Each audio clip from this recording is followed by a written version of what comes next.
we can start. It's 2 past now, so good afternoon, everybody, and thank you so much for joining this virtual visit to Chris and Sally's house, which is a dementia-friendly home at BRE Innovation Park in Watford. So I'm Verneri Hietala, and I work as a trade advisor for the British Embassy in Helsinki, Finland. So to give a little bit of background to this event, aging society is one of the grand challenges which is identified by the UK government. And given Finland's rapidly aging population, we see a lot of value in increasing cooperation between the 2 countries. So today's specific topic is dementia, and as I said, given the aging of the population, it is crucial to improve the dementia friendliness and age friendliness of our existing housing stock and new buildings as well.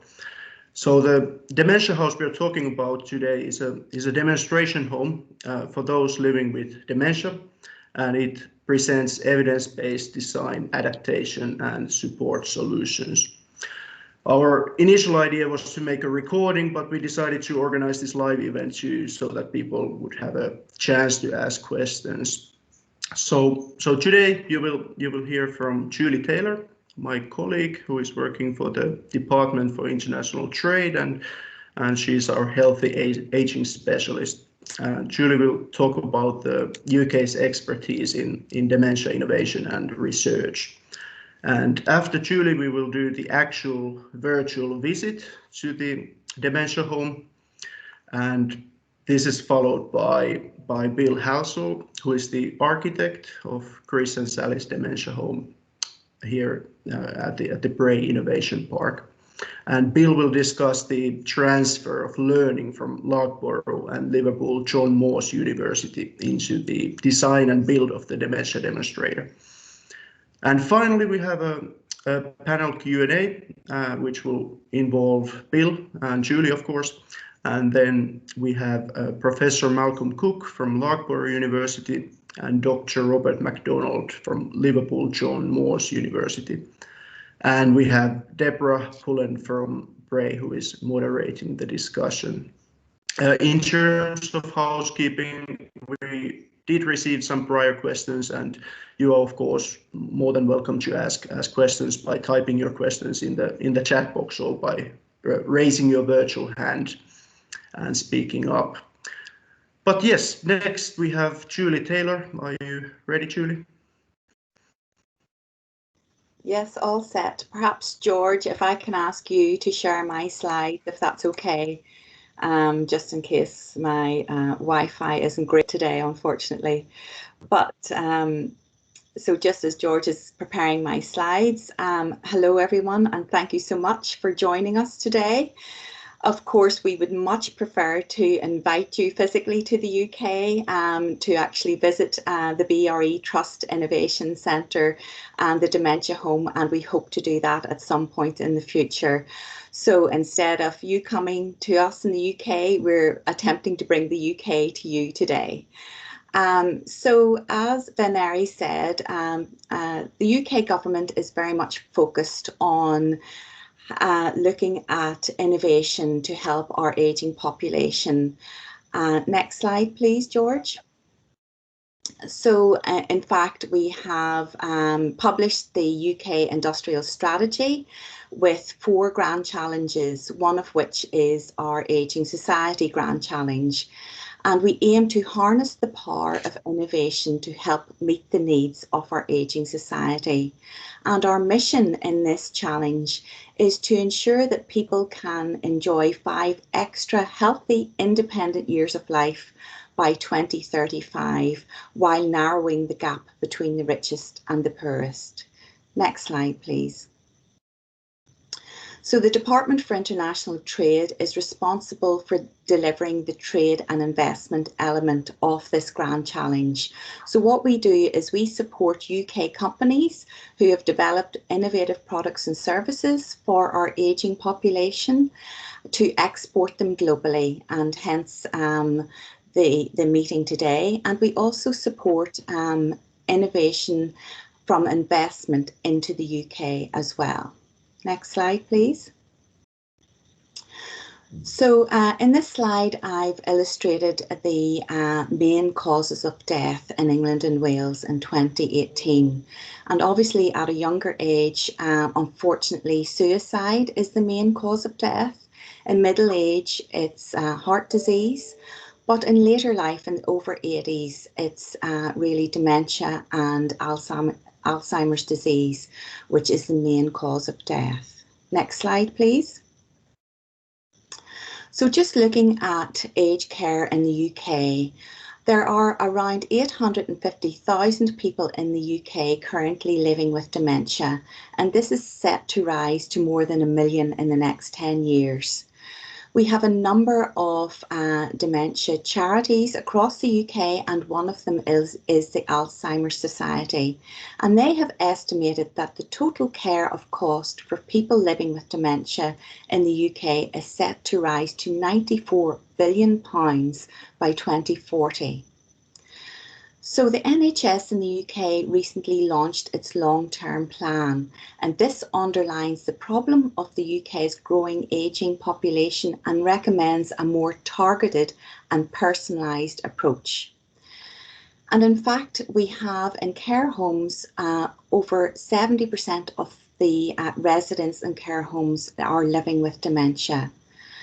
So NHS dementia support is available throughout the UK through adult social services of local councils, and several UK supporting organisations offer day care centre services such as Care UK, Age UK and Housing Care. Next slide, please. So what I've done, I've provided BRE with a 15-page report on dementia care in the UK, and this is just one of the slides out of that report, and he will be able to share that with you after this event today. And this just shows a heat map of the various dementia clusters right across the UK regions. Next slide, please. And then this is more detailed information on the various research initiatives that we have right across the UK. For example, we have 15 Alzheimer Research UK network centres. Next slide, please. And the UK government has recently supported the setting up of the UK Dementia Research Institute, and this is a £290 million investment into dementia research. It is based across 6 universities across the UK, with the main hub in London. They're running 5 programmes of work, and the UK government has pledged to put an extra £83 million into dementia research over the next decade. Next slide, please. So one example of some work that has been done in the southeast of England by the NHS has been the development of the first dementia village, and this is based in Dover. And so there's a community hub with a cafe and space for activities, and what they have done is they've converted 12 semi-detached homes to provide suitable accommodation for up to 30 people living with dementia. Next slide, please. And of course, today we are delighted to be joined by Deborah Pullen and the team from BRE Trust to tell us much more about the dementia-friendly home that they have built in their innovation park. So I will hand over to the next speaker, please. Thank you, George. Thank you.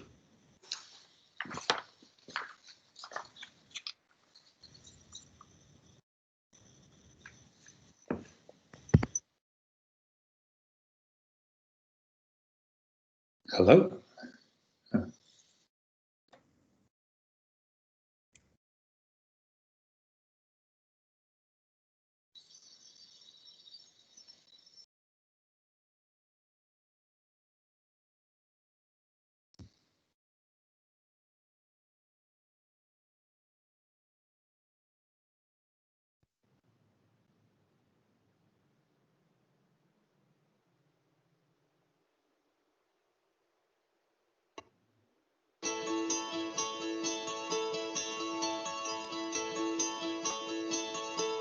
In the UK, there are more than 850,000 people with dementia, and that number is expected to increase to over 1 million by 2025. There is increasing focus on how the home and the home environment can support people to age well. So to take on this challenge, we've established a multidisciplinary team from Loughborough University, Liverpool John Moores University, Halsall Lloyd Partnerships and the BRE Trust. We're investigating ways in which people can remain in their own homes even if they develop symptoms of dementia, a dementia-friendly environment in a residential scale building, by which I mean a domestic setting, a home. My role in the project is to ensure that what we design is energy efficient, that we provide sufficient indoor air quality for the occupants, and that we feed that back into a data logging system so that we can better understand how to design these homes in the future. So we're not only looking at physical aspects of the building itself in terms of its layout, its design and its behaviour, for example, in terms of ventilation and air quality, but we're also looking at the ergonomics and the patient safety design of the home to best fit the needs of the people within it. We replenish our at a rate of around 1 or 2% per year. Therefore, most of the existing housing will still be here in 50 years' time. If we're looking at interventions to support people with dementia, then there should be a strong focus on refurbishment and housing adaptation. What we need to explore then is what are the sensible and practical ways to get the best quality life experience for those dementia sufferers within the domestic setting. And that's a challenge. So our challenge is to ensure that we provide a thermally comfortable environment with good indoor air quality, but without excessive uses of energy. Elderly people may have less disposable income, and therefore it's important to ensure that what we do doesn't have a cost premium attached to it. So the benefit of this research is to help not only the UK, but also people around the world who suffer from dementia. Designers of these types of homes around the world will benefit from the research that's done at BRE with Loughborough University. So in the house project, it's a 2-bedroom house. And so we tried to base it on the idea that who would actually inhabit this house. So we have 2 personas in our house. We have Chris and Sally. So what visitors to the house will see is how Chris and Sally's life journey is represented in the house, and perhaps how they might need to adapt the house in the future as their symptoms change and develop. The second area, which is novel work, which is being embedded in the house, is the use of technologies to make living more enjoyable, more stimulating, and so visitors to the house will be able to see these and use them and see what they're like. As well as the physical adaptations within the home, we're looking at the use of technology and how that can further support people with dementia. This may include the use of sensors to monitor movement, monitor behaviours, monitor gait and activities within the home. So that provides us with more information in ways in which we can support people with dementia. Our challenge is to ensure that the home looks like a normal home, so that the sensors are appropriately disguised within the building and that all data logging equipment is hidden away. Much of the research we do here at Loughborough is collaborative. We work with external funding, industry, charitable organisations and other parties to deliver research which is meaningful and it matters and it delivers useful results. The real difference with this house project is, of course, that we have a physical asset for people to visit. Now that's fantastic for us because it means that we can invite all sorts of people from all walks of life to come and visit the house, to see what we've produced and to give us feedback on it. The data will be shared with all stakeholders, including designers of these sorts of homes, mechanical engineers, electrical engineers, to understand how we can better design these homes in the future. Members of the public can feed into and influence future research and future policy around the area of dementia care for the UK.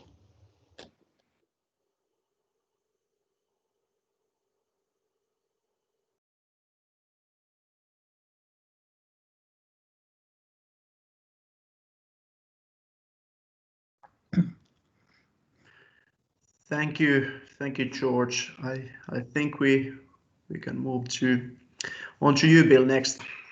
Great.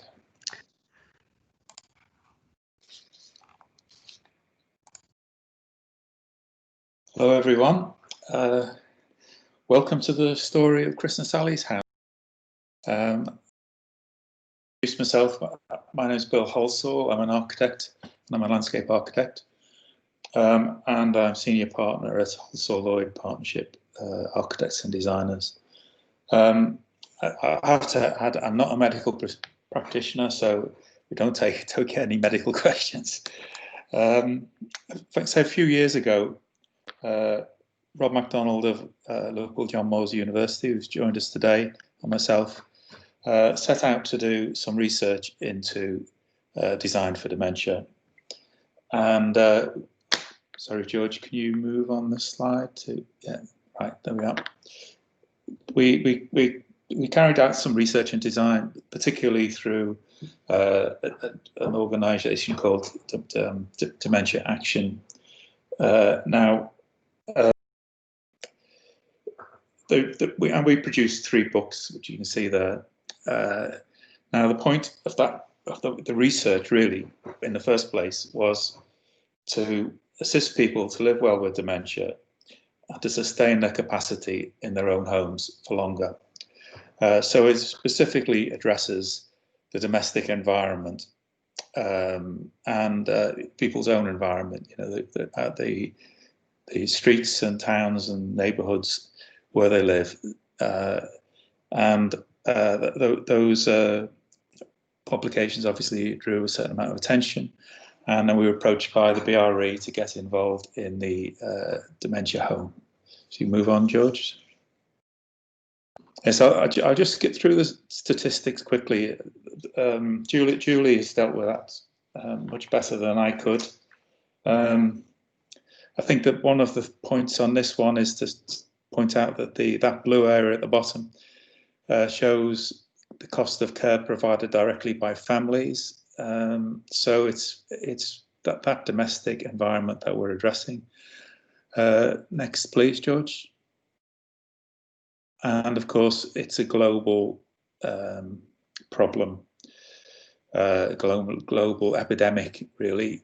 So you can see that 2050, it's anticipated that 50 million people will be living with dementia, because it's also an epidemic that affects the wealthier countries rather than poorer countries. Next, please, George.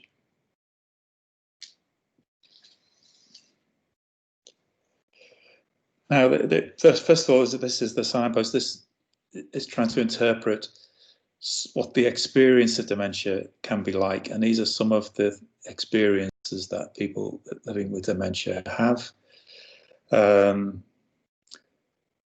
What it's actually like to have dementia is hard to say, really, because obviously people in advanced stages are not really able to communicate terribly well what they're experiencing. But those are the main manifestations. The question is, how can we respond as designers? We know there's plenty of medical research going on, but as designers, what can we do? Next, please, George. So first of all, the issues. 70 to 80% of people living with dementia continue to live in their own homes. They live in the same neighbourhoods, use the same facilities and centres. So design for dementia can help people living in their own homes to sustain their capacity for longer and to maintain their quality of life as members of the community. So that's the objectives, and this is the Ageing in Place agenda, which Julie talked about. Next, please, George. Now, our research, we became involved in a bigger project, and the key partner in our project was the Dementia Action Alliance. And these ladies are members of the Dementia Action Alliance, and we approached research through design participation. And trying to assist people living with dementia and get their experience and how they think it could be improved. And what they're looking at here is a prototype model of a dwelling designed for dementia, which we put together with their help. Next slide, please.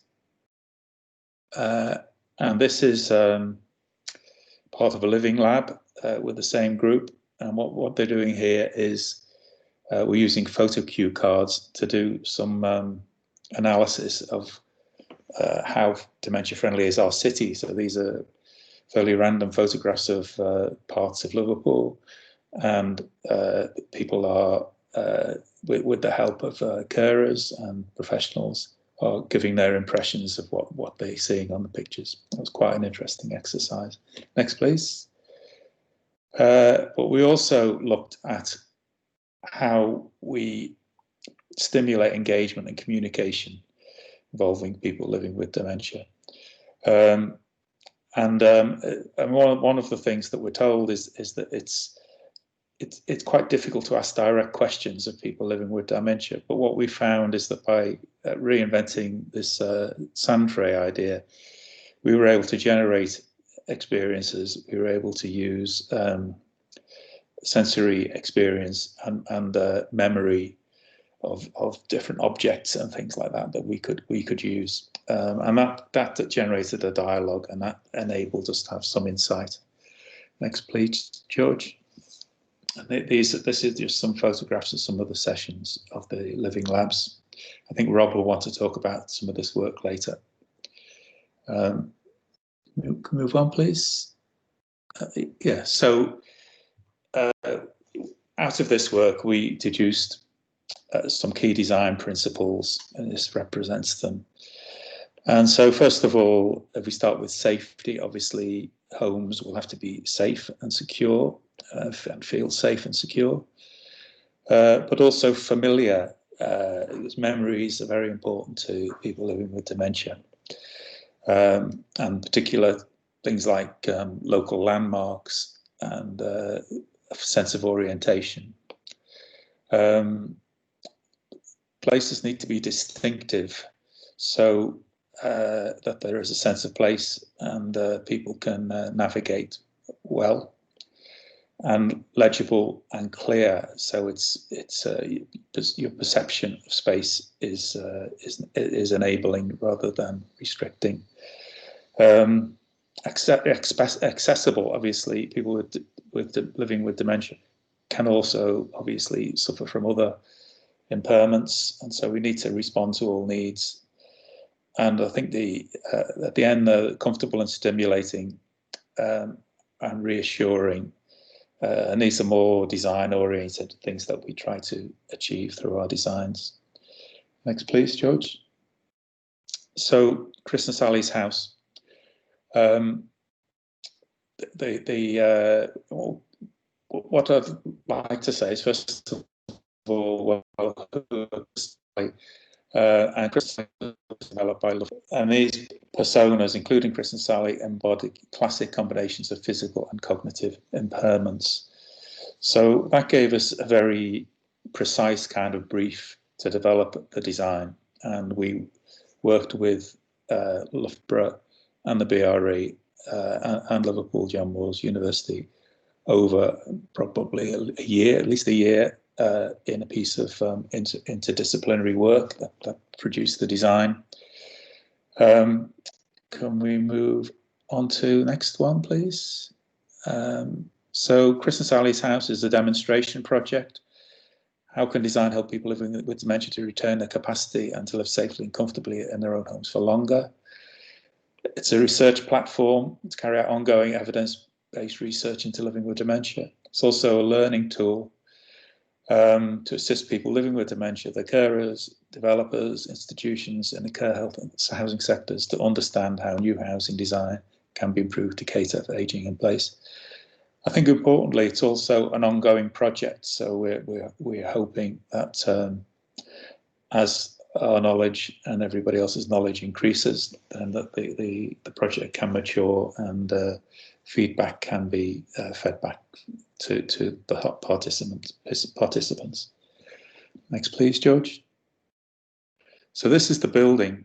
This is actually was never a house at all. It actually was an old stable block forming part of the estate at Watford, the demonstration project. Sorry, the innovation park there. Now the bit with the green line round it is the bit that we were offered to convert into the dementia home. Next slide, please. So because it was never a house, we had to kind of reinvent it as a house. So we reimagined the spaces that we were given as an existing 2 up, 2 down cottage.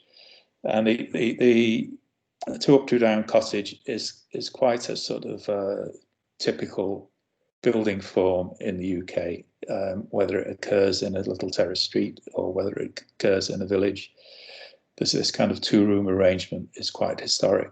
So we reimagined the Chris and Sally's house as being a 2 up, 2 down cottage, and we speculated about what was wrong with it, and you can see some of the things there. Obviously, they're finding difficulty with the bathroom, there are incontinence issues, stairs are a struggle, views to the garden are poor, and so on. Thresholds, lighting levels inadequate, ventilation poor, windows hard to open. And on a sunny day, there's glare and overheating, and there's restricted headroom at first floor. If we move up to the next slide, you can see that's the ground floor there. That's the first floor.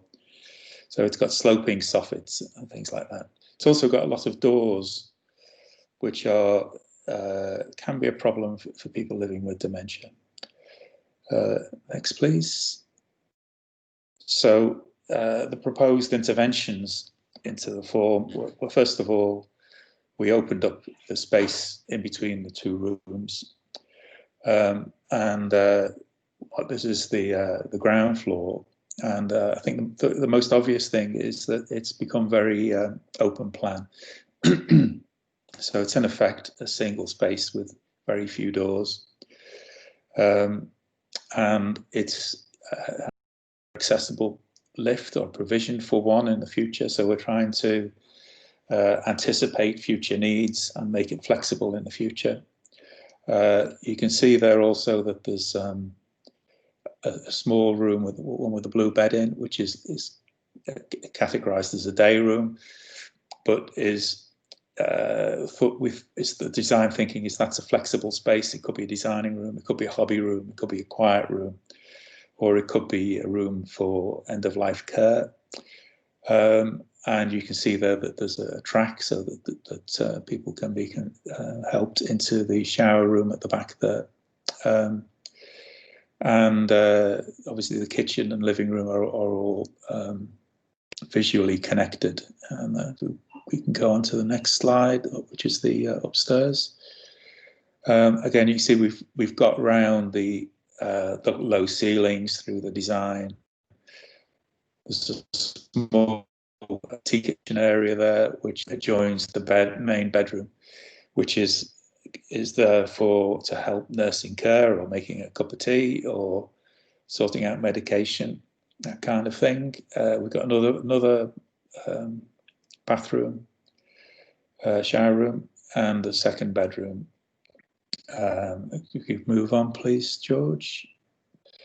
So this shows the floor arrangement on the ground floor.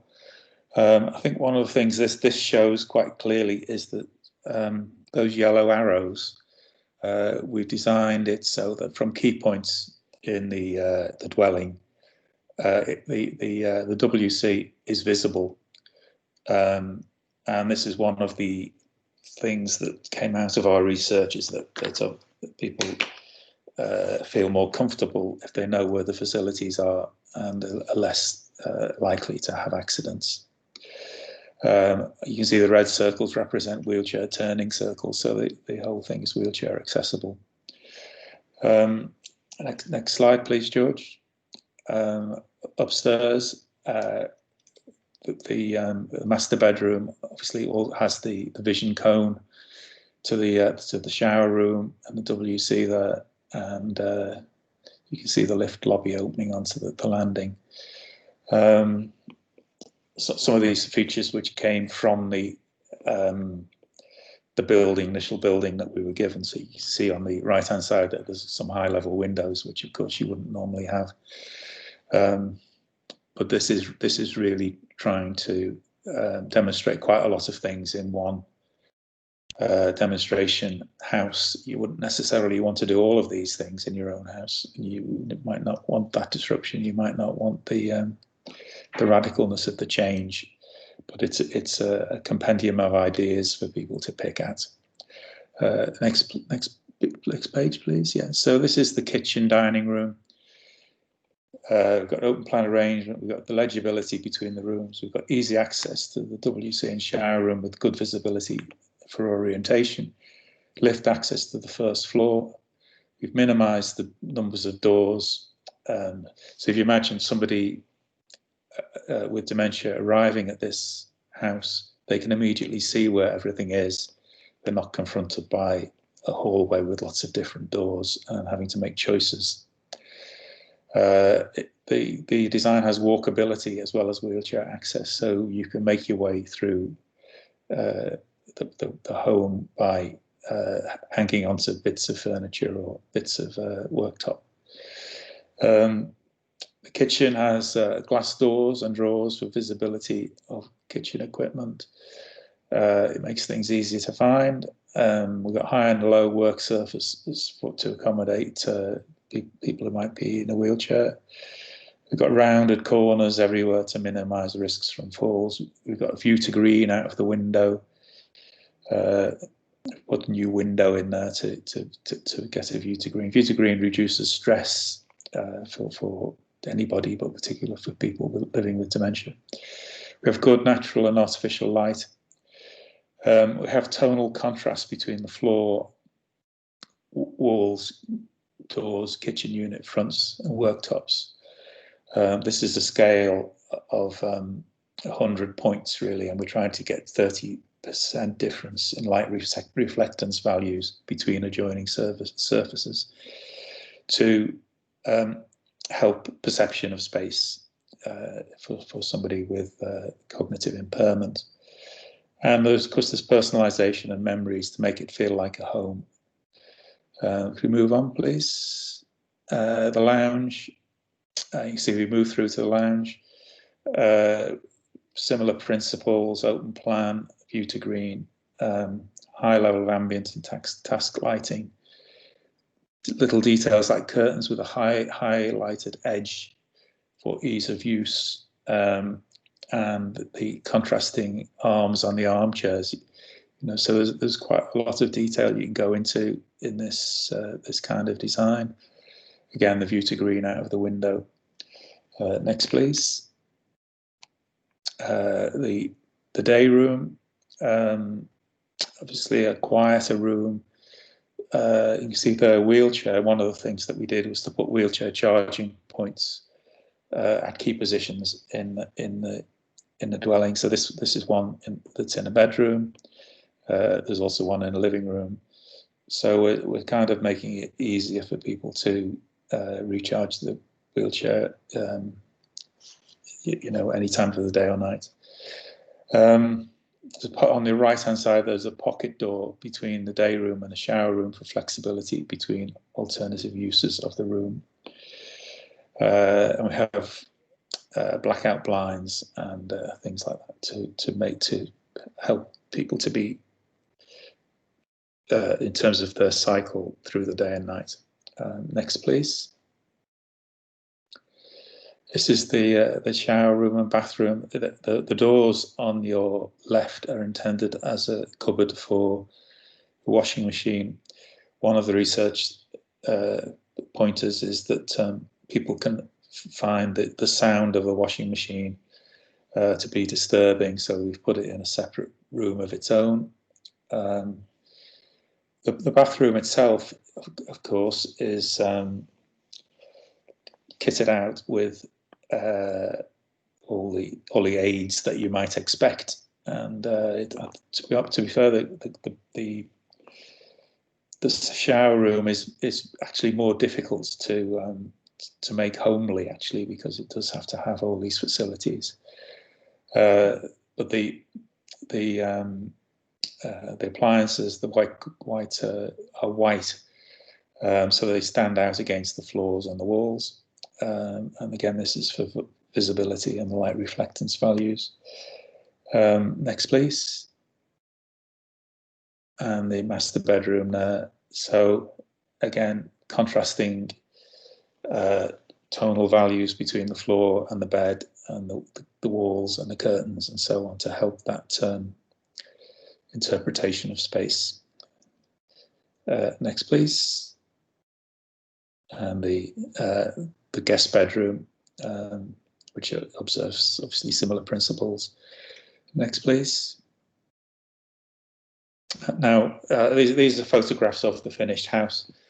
You may observe there's some things that are slightly different from the CGIs, but I think one of the overall things to say here is that one of our ambitions for this is that it should be a house that anybody would wish to live in. In other words, we're trying to get away from an institutional feel or appearance to the thing. So apart from the things that we've talked about, there's things like very good lighting levels, natural light and artificial light, and good ventilation levels, which you can see in the finished product. Next, please. So some conclusions. Design for dementia can help people living with dementia to sustain their capacity and live comfortably in their own homes for longer. We should be engaging with people living with dementia to better understand their needs and aspirations. The design principles apply to new build as well as refurbishment. Design for dementia includes neighbourhoods, public spaces and public buildings. Housing and social and healthcare policies should support this alternative approach to providing elderly care for the benefit of families and communities as part of an integrated place. Original aspirations. And this is a diagram that shows the spectrum of care. This is taken from a HAPPY report, which was a report done by the House of Lords some years ago into housing our ageing population. Now you can see there are things there like wheelchair adaptability, residential homes, nursing homes, dementia care homes, up to hospitals and hospices at the other end of the spectrum. Our work mainly concerns the domestic world.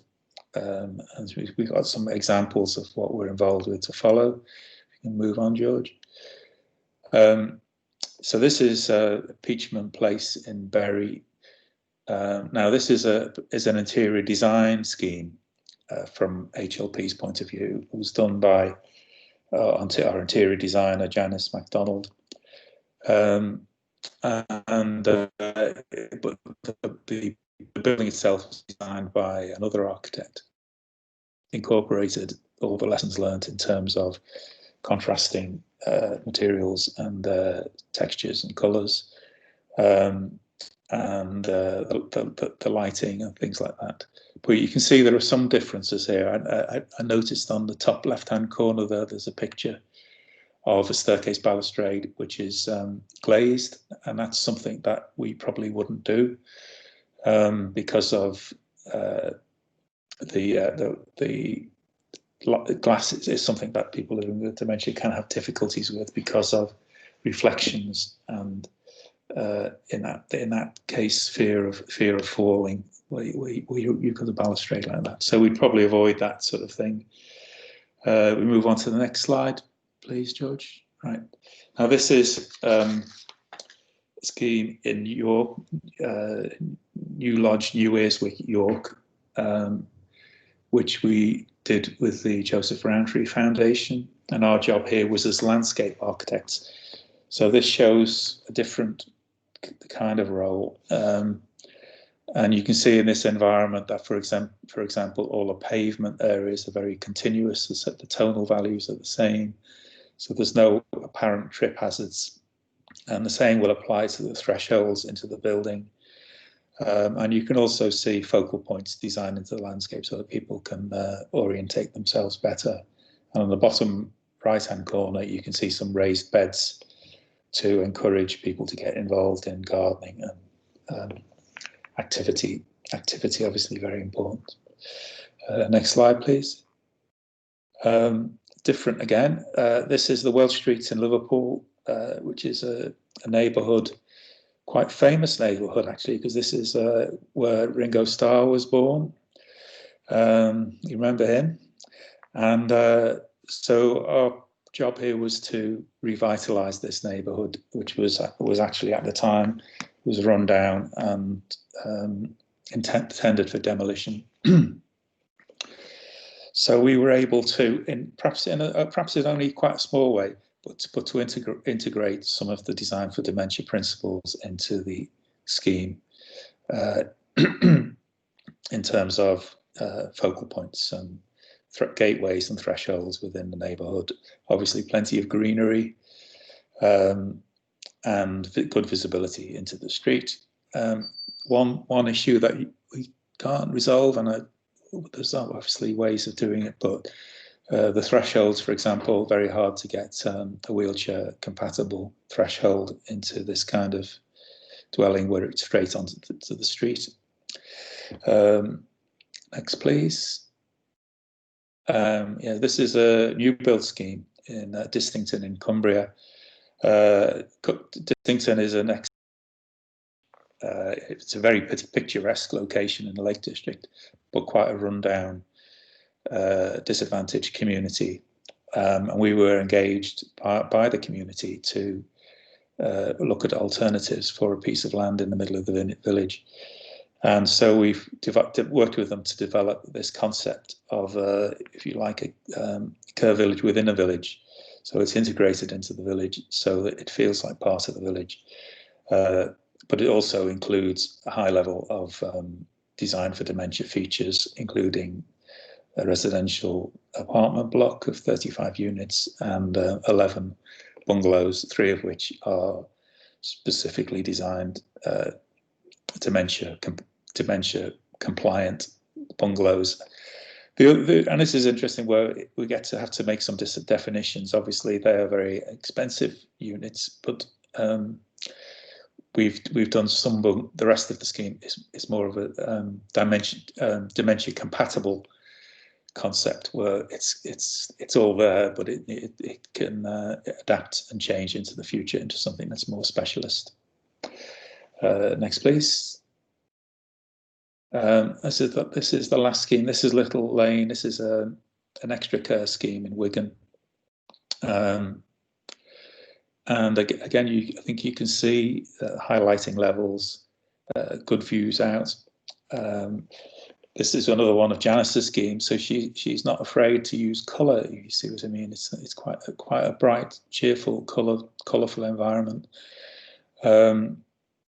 But the level of detail goes down to things like the colour of the upholstery on the chairs and things like the tables all have 4 legs. We don't have any pedestal tables that somebody could fall on.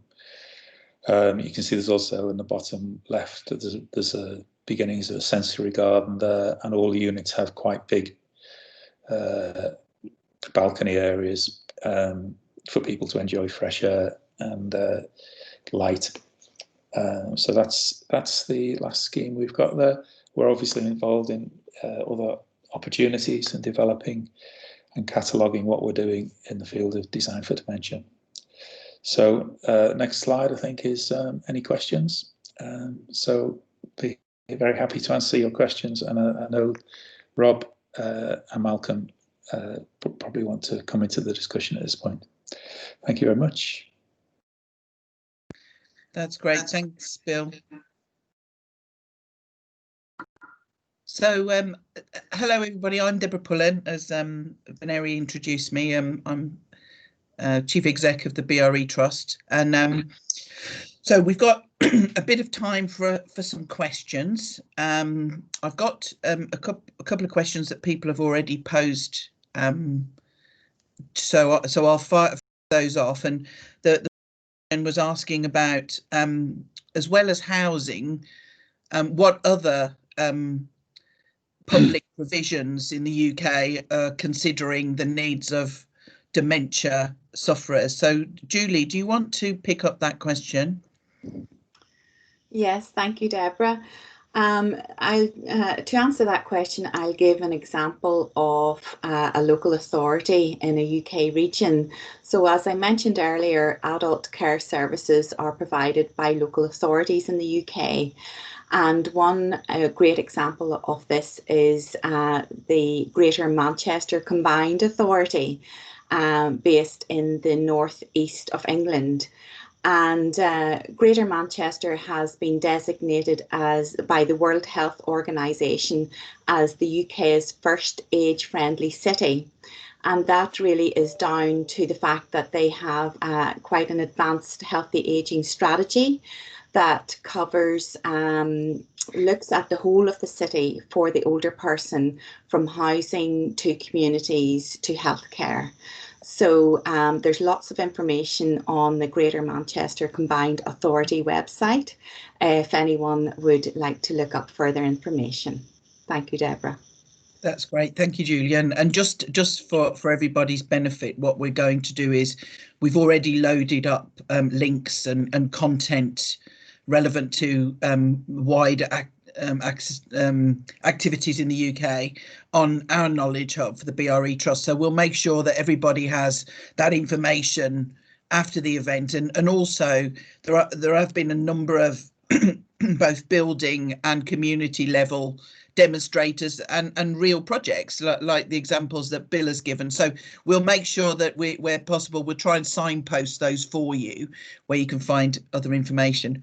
I wanted to move on really, and just to invite Malcolm to just say a few words about the sensing and monitoring work, because I know that part of this is about both looking at technologies that could be adapted and used now, but also from a learning point of view, what are some of the activities that are planning forward, and how could that also be implemented in real developments to support an increase in understanding? Yeah, thank you, Deborah. Good afternoon, everyone. So I'm kind of the building services engineer on this project, and as Bill was saying, what we've tried to do is to create a solution that isn't specific to dementia care homes, but would work for any number of applications. So everyone needs ventilation. Everyone needs to be kept comfortable. So what we've got in this house is a natural ventilation strategy, which in fact is the strategy in most UK homes. So therefore isn't unusual. But what we've tried to do here is to have a combination of manual and automatic control. And what this does is it gives the occupants the opportunity to open and close windows when they feel warm or too cold, but also it enables the system, because we've got a series of carbon dioxide and temperature sensors in the building. It enables the system to take control and to ensure that that occupants are supplied with an appropriate supply of fresh air, and also on a kind of predictive basis to prevent overheating. So overheating has been has seen a significant increase in the UK in terms of its threat to the elderly. So we've designed this natural ventilation system. We've sized it and designed the control system to enable us to avoid overheating. But in terms of application to other challenges now, ventilation and indoor air quality has never been so prominent in the news as it is now in response to COVID-19. So what we're able to do now is to use the data that we're getting from these sensors, use the CO2 data to to maintain an enhanced ventilation rates to keep occupants safe in the face of SARS-CoV-2, other coronavirus types of disease. So what we're learning from this is how occupants of these types of buildings are likely to use their windows and doors in terms of opening and closing them, but also what we need to do in terms of the ventilation system to maintain adequate indoor air quality in the face of the challenges that we're facing now. That's great. Thank you, Malcolm.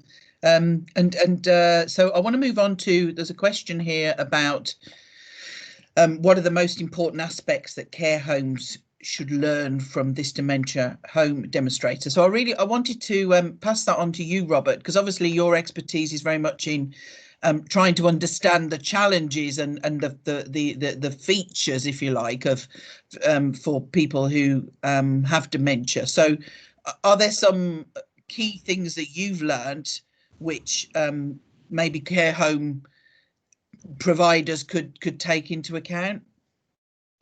Can you hear me? Yes, yeah, I can hear you. Yeah, well, thanks very much, Deborah, for organising, and George for organising this event today. It's fascinating.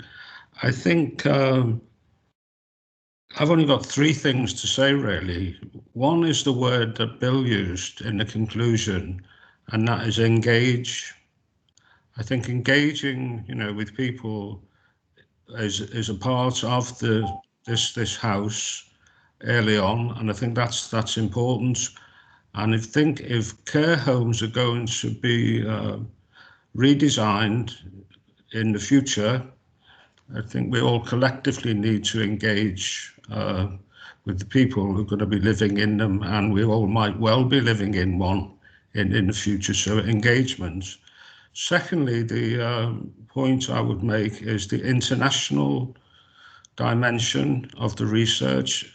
And Bill showed two publications. There was a third one called the International Dimension, where we looked at buildings in Japan, in Holland, and actually in Finland. So, finding out about what's going on, as well as on our own doorstep, what is going on internationally that is of some quality. And I think this event is starting to do that. So engagement and in the international dimension. And finally, we all know GPs for different reasons. I had a very friendly GP who represented the patients panel, and he always said to me, remember, as well as the person with dementia, is the carer.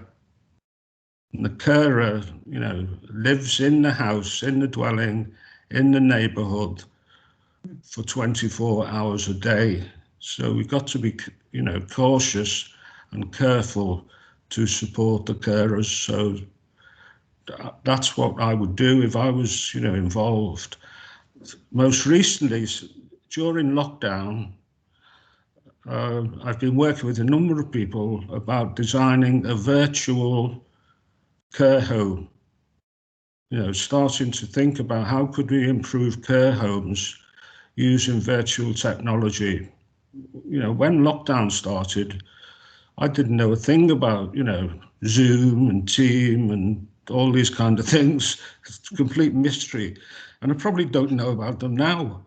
But, it's kind of interesting what this technology is doing to us and what it might help us to do in terms of designing for care homes. And Bill showed the sand tray, and he showed the physical models that were used at the early stages of the house, and that was about a kind of engagement, a hands-on engagement, which we can't do at the moment. We couldn't have a model and shake hands and hug. Hopefully in the future we will be able to have physical models of care homes for the future. And that's all I would say. And I'll just say thank you very much for this event. I've got a view of green. I can see trees. I can see squirrels. You know, I can look out the window. Not everybody can do that. I mean, you know, we've got to be proactive in the future. So thank you very much. Thank you, Robert. That's great. If anybody else has any questions they want to ask, they could either type them in and I'll read them out, or you could put your virtual hand up. Don't be shy. Is there anything, Veneri, from your experience of engaging in this space that you would want to pose a question to the panel on behalf of the audience? Yes, thank you. So as British Embassy, we are of course in the business of facilitating cooperation, and not just commercial, even though I work for the trade department. And I understand that I didn't manage to invite perhaps everybody in Finland who might be interested in working with different UK organizations. So when I do reach out to other organizations, is there some specific areas you would like to work with Finnish organizations? I heard Robert mentioned international cooperation in research, and of course I'm happy to facilitate that. But if there are any other areas which come to mind at this stage, then of course it would be interesting to hear. So one of the, just to sort of make that specific, Bill, when you were talking about obviously giving lots of examples that your practice has been involved in, and obviously you were involved in the work with Robert and sort of took the opportunity to look at Finland. Did you see any areas there that you'd like to sort of explore opportunities to engage with developers or estate owners to go a bit further? Well, I think the thing that came out of that international research for me was obviously there's different cultural and political and social backgrounds to Japan and Netherlands and Finland. I know Finland. I've been to Finland a few times, and I've always thought of Finland as being a very socially inclusive kind of place relative to the UK, and I think that's something that I would suggest that we build on, really, in a way that making it less institutional, working with communities at grassroots level, doing something for all members of society. Those sort of aspirations that we have, and I think that from what I know of Finland, maybe it's a few years ago now, but that they seem to be very committed to people having access to a public realm, which is a social, communal public realm, in a way that we don't really always get here. I think in Japan. And in the Netherlands, I think the schemes that stood out were one in the Netherlands where it was an older scheme, and it didn't tick a lot of the boxes in terms of our analysis. But what they'd done was to include some students in the residential care home alongside the older people, and that was magic as far as I could see. They all looked after each other very well. Obviously, it had to be managed in a particular way. The Japanese scheme that stood out was one where it was part of a complex, almost like a small village, or a village as part of a village in a forest, where they had different age groups and nursery care and different activities going on, and I think that's the sort of direction I'd like to see things going in, where we're much more inclusive and sharing of space and sharing of facilities, and enriching our experience through contact with different age groups and different types of people. And I think that's sorry, I probably haven't answered your question, but yeah. No, that's great. Thank you. I think that there's lots to work on, and it's an international issue, particularly of Western countries. And I think we've got a lot to learn from Finland in that sense. Okay, thank you. And I know we're nearly out of time, but Julie, is there anything else that you wanted to add to that in relation to your travels around various facilities in the UK and various groups? Any additional thoughts on potential collaboration opportunities?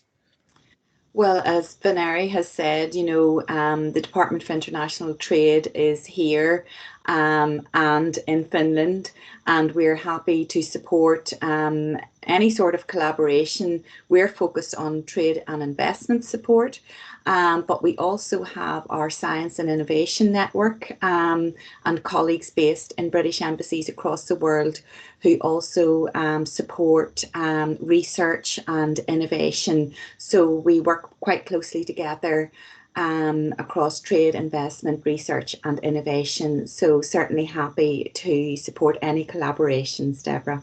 Okay, brilliant. Thank you. And again, just to reiterate from me before I hand back to Veneri, BRE, we have a number of roles, I guess, in the UK and also across the 80 odd countries that we work with. Very much standards and certification is a key to what we look at. So that's also an area for consideration in relation to this particular agenda, actually.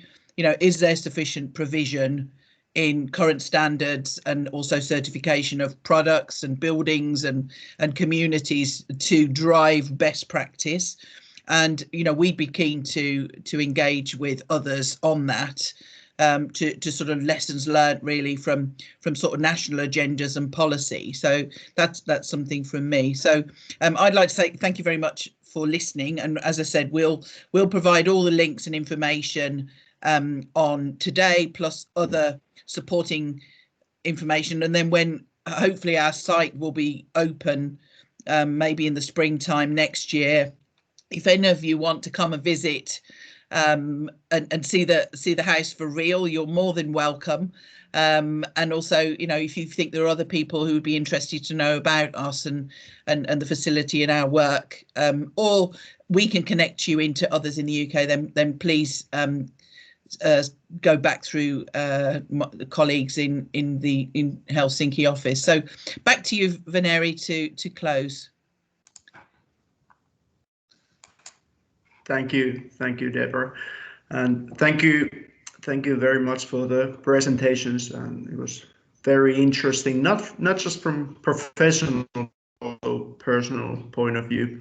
And thanks to BRE for great cooperation. And thank you to everybody who could join this live event. I heard from many that COVID is keeping people busy at the moment, which we completely understand.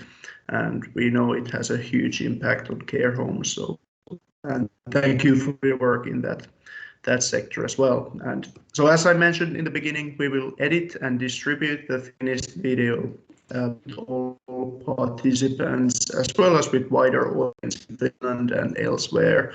And we very much welcome any suggestions for further collaboration between parties in different countries. And so, yeah, thank you again, and have a great week. Thank you. Thank you. Bye. Thank you. Cheers. Thanks very much. Bye then. Thank you. Bye. Cheers, Rob. Cheers, Rob. You okay, Rob?